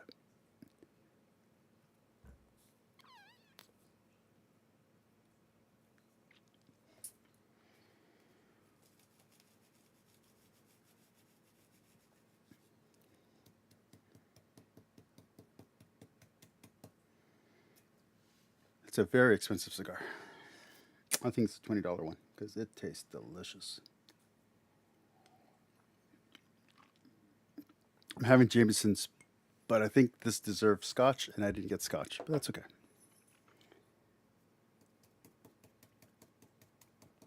I wasted almost, I wouldn't say an inch, maybe a quarter inch, half an inch of this great cigar, which is delicious, on this. And I now made my room smell like smoke, which I never smoke inside. I always smoke outside on a little place that I like to smoke. But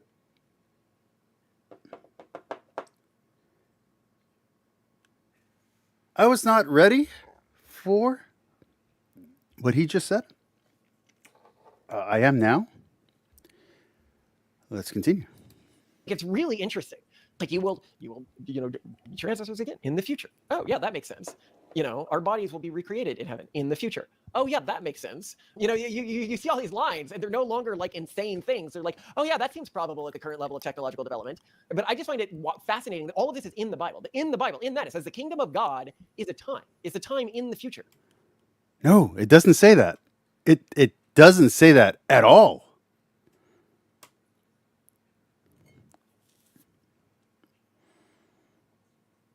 I've read maybe 10, 15 translations of the Bible. I've read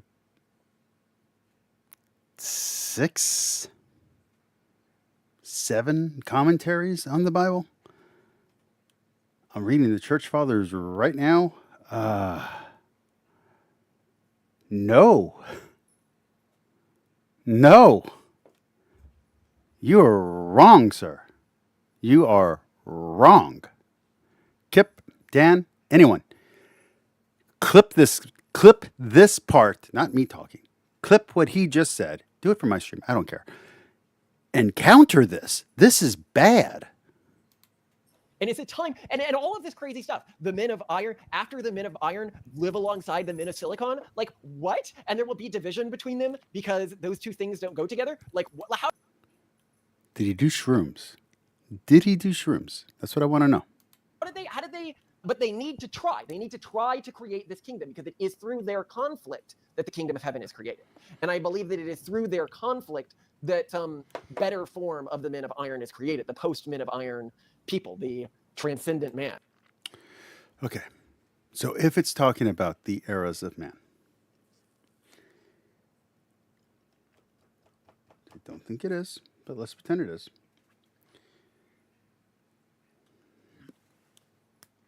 Do I have a Bronze Age weapon?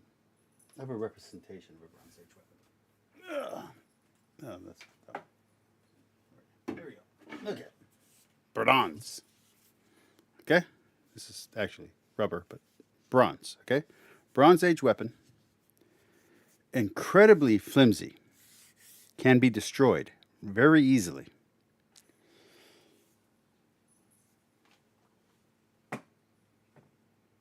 Great weapons, more advanced than the wooden weapons.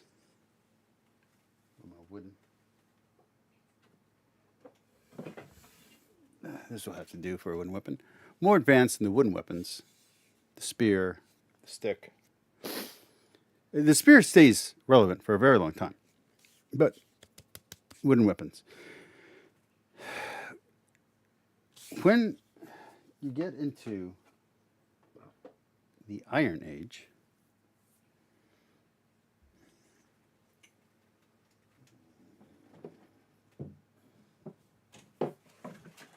when we get into the Iron Age, and you're talking about weapons that can take a beating and keep ticking, and can be much longer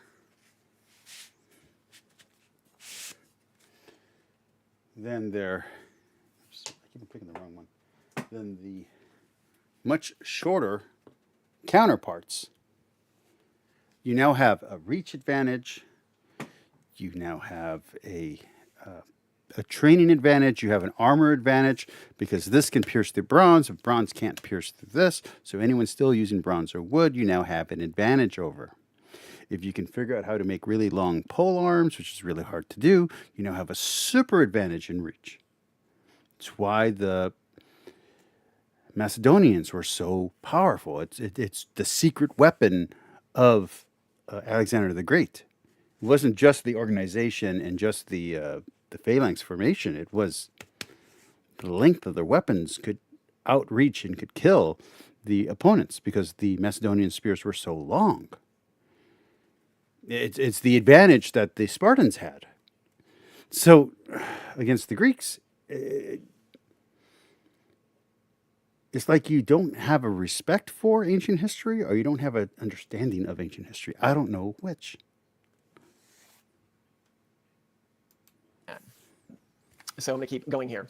So what does the consequentialist life dedicated to the expanding human potentiality look like? Winwood Reade lays this out eloquently.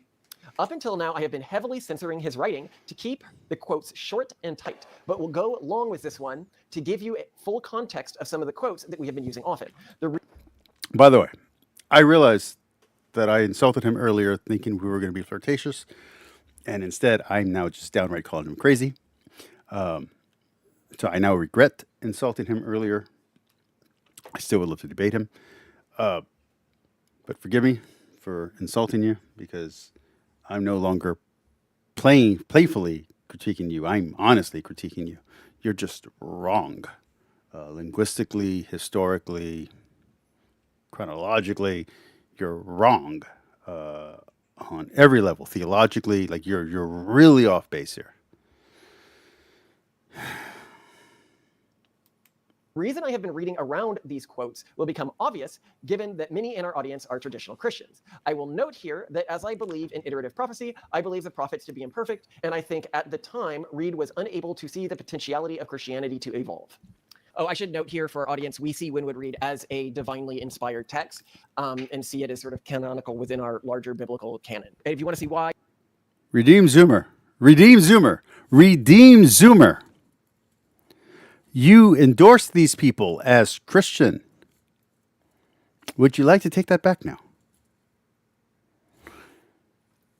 Oh boy. Ooh, boy. We in crazy land. I'm not going to quit watching them, assuming they don't block me, because I called him a little bitch. I love this man. I want to marry him today, right now. Let's make it happen. Polyamory. Let's make it happen. This is Crazy Town. We are in Crazy Town. BS, if you're not watching this, we are in Crazy Town. We have left reality. We have left logic. We have left the philosophy. We are in Crazy Town. Speculative? I'm hoping that he's not a techno-Puritan, but if he is, I need Redeem Zoomer to disavow him immediately. I'm not going to disavow him, but I need Redeem Zoomer to. Oh boy, this is problematic. This is problematic on major ways. This is John Calvin flipped over in his grave and punched a rock. I see track 6. You blessed ones who shall inherit that future age of which we can only dream. You pure and radiant beings who shall succeed us on the earth. When you turn back your eyes... I have to go to bed soon because I have things to do. I don't want to stop. I want to go the whole 2 hours and 52 minutes. I want to jam out to this thing. I'm not going to. But wowzers. On us, poor savages, grubbing in the ground for our daily bread, eating flesh and blood, dwelling in vile bodies which degrade us every day to a level with the beast, tortured by pains and by animal propensities, buried in gloomy superstitions, ignorant of nature which yet holds us in her bonds. When you read of us in books, when you think of what we are, and compare us... This is why both Protestants and Catholics say new public revelation is closed, to avoid this. Just FYI. If you ever wonder why we say that, it's to avoid this. It's not because we can't take other ancient scripts and add them into the Bible. That's not what we're saying. We're saying there'll be no new public revelation. That means anything post-biblical cannot be added into the biblical canon. It doesn't mean that it can't be tertiary canon. It doesn't mean it can't be inspired, such as the church fathers, but it can't be inspired on the level of the Bible. Ooh. This is why these rules exist, is to avoid this. This is why the Pope can't just make up a new law that contradicts the Bible, why he's bound to the rules of the Bible. This is why why councils and ecumenical councils and synods are bound to the Bible and they can't go beyond what the Bible says and make it declarative or official or wowzers. Tell me they're doing LSD. With yourselves. Remember that it is to us you owe the foundation of your happiness and grandeur. Cybocillin. Tell me they're doing cybocillin or whatever it is that Jocelyn Glenn took that made her believe in God or spirituality for a few years before she went back on her atheist kick because her channel views went too low. To us who now in our libraries and laboratories and star towers and dissecting rooms and workshops are preparing the materials of human growth. And as for ourselves, I was gonna if do we her are stuff, sometimes actually. inclined to regret that our lot is cast But this in is these more unhappy interesting. days, let us remember how much more fortunate we are than those who lived before us a few centuries ago. The working man enjoys more luxuries. I got nothing. I wrote a book that I need to get published about 1,000,000 years in the future where humanity is gone, does not exist anymore, and computers miss humanity, machines, I call them, miss humanity and want to bring humanity back, but they keep on getting the formula wrong. It's a fun story.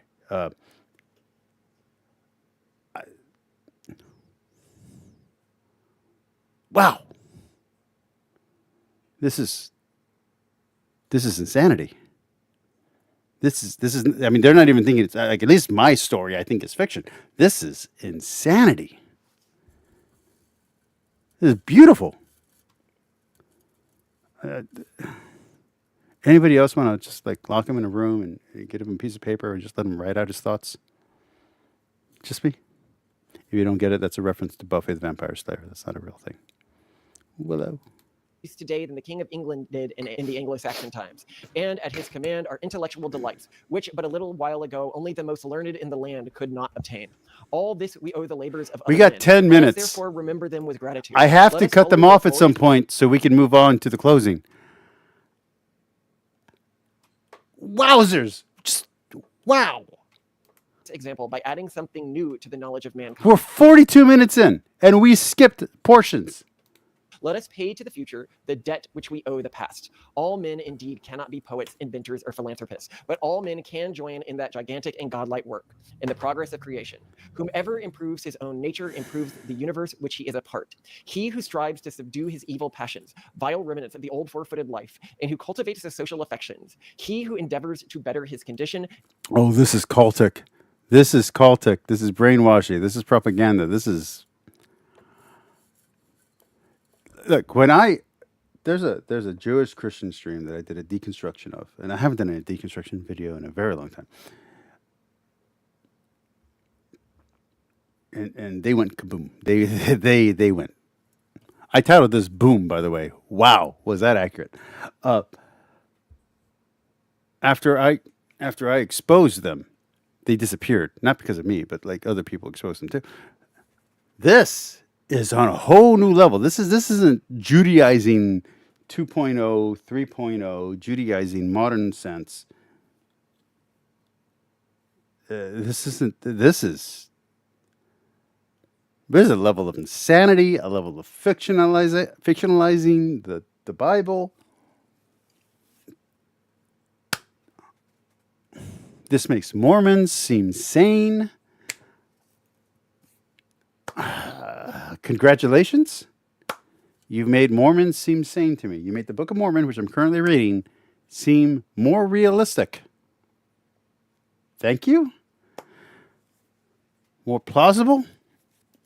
And to make his children wiser and happier than himself, whatever may be his motives, he will not have lived in vain. But if he act thus not from mere prudence, not in the vain hope of being rewarded in another world, Finish, but so from I a can pure move sense of on. I got to duty, stop as this. a citizen of nature, as a patriot of the planet on which he dwells, then our philosophy, which once appeared to him so cold and cheerless, will become a religion of the heart and will elevate him to the skies. The virtues which were once for him mere abstract terms Stop will become nodding. endowed Stop with life, nodding. and will hover round him like guardian angels, overseeing with him in his solitude, consoling him in his afflictions, teaching him how to live and how to die.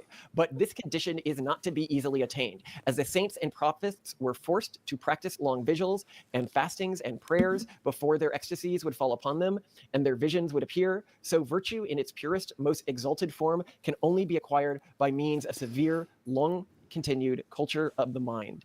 Persons with a feeble and untrained intellect may live according to their conscience, but the conscience itself will be defective. To cultivate the intellect is therefore a religious duty. And when this truth is fairly recognized by man, the religion which teaches that the intellect should be distrusted and that it should be subservient to faith will inevitably fall. So, your thoughts? I love how much he predicted there, that the religion would look cold and unfeeling to outsiders, but once you like get it and begin to adopt it, you realize it's exactly the opposite. It is like a constantly warm blanket of angels around you every day. I thought they were Presbyterian and Calvinist. What the fuck is this? Okay. We'll do the summary in the closing. Give me a second.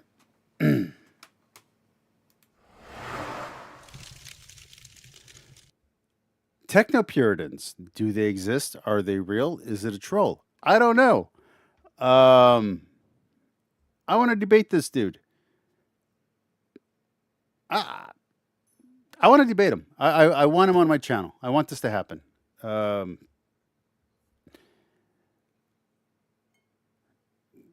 Fuck. Okay. I think I'm out of alcohol. This is heresy. You follow this, you're going to hell.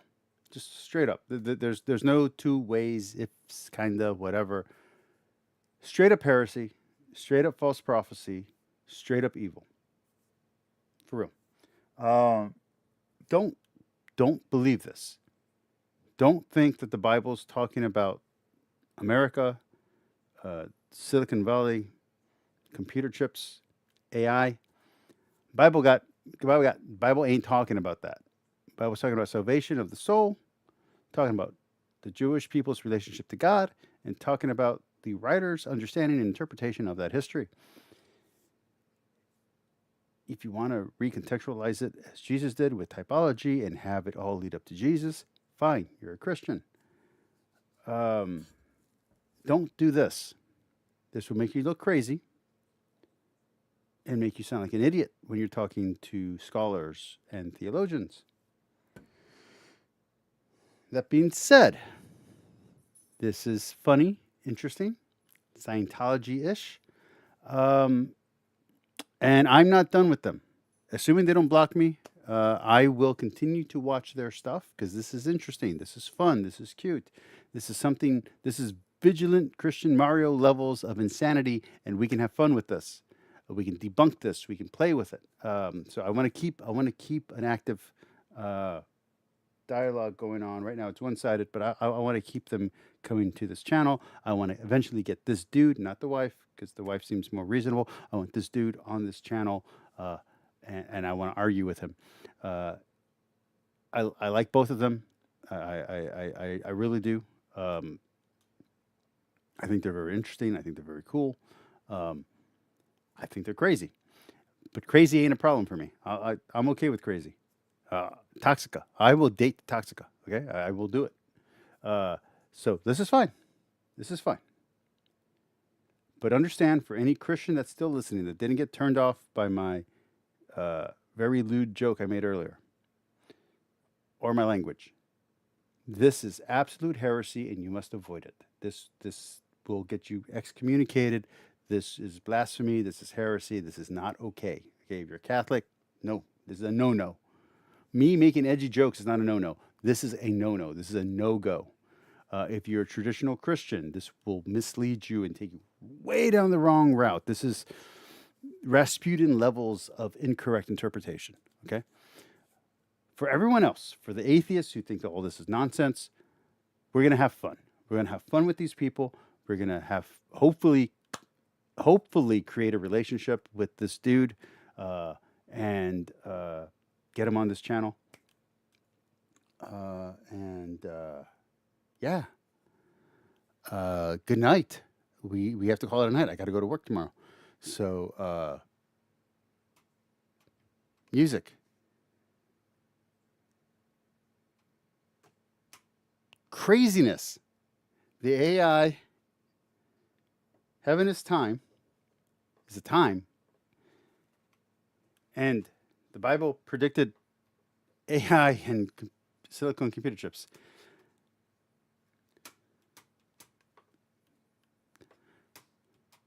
We out. See you tomorrow. This is great stuff. This is good stuff. I hope other people watch this video. I hope a larger audience than what normally watches my videos watch this. This is nuts. This is good. This is fun. All right. Good night. North Owner, thank you for coming by. Zach Udi, thank you for coming by. Lisa for Truth, I love you. B.S. Lewis, you're my friend. I hope to see you again soon. Thomas, dude, you're my hero. Thank you. Thank you for watching tonight. And everyone else who's watching, or everyone who's watching later, or anyone who's watching in incognito mode, I greatly appreciate you. I love you all. Forgive everyone for everything. Keep hope and faith alive, man. Peace. Good night.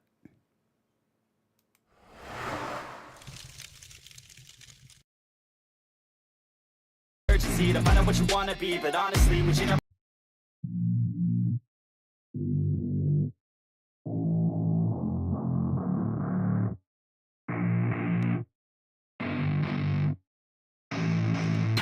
I don't get what I want, I get what I need. Every single day I'm heading off to my dream, and I get everything that I damn well please. I don't give a damn if you all listening to me, cause I run it. I'm the only one that really want it. I'm the only one that's really on it. I'm just being honest. I'm just doing everything I promise, cause I want it bad enough that I'ma make it as an artist. And I know I'm not the smartest, and I know I'm not the largest, but I promise you that I'ma be the one that worked the hardest, cause I promise you that I'm just getting started. And I promise you that my skills are getting sharper, so I'ma get charted. Can't be guarded, nah, I'm the one to get retarded. Get the party started, yeah, get the party started. Yeah, so let me get up on it, yeah. Bitch, you got me fucked up.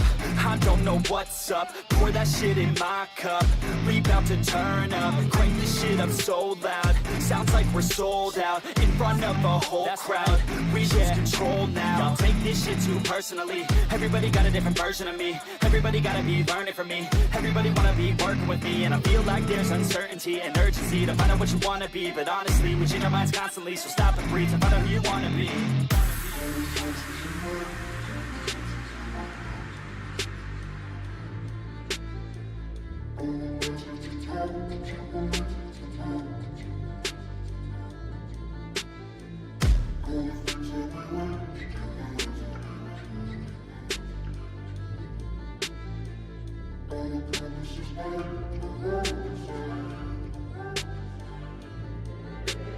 Failure ain't an option, so I'd be cautious. I hope that you're watching. Don't try to stop this. Work until I'm nauseous, cause I will not quit. No, because I want this. Don't try to stop me. Failure ain't an option, so I'd be cautious. I hope that you're watching. Don't try to stop this. Work until I'm nauseous, cause I will not quit. No, because I want this. Don't try to stop me now.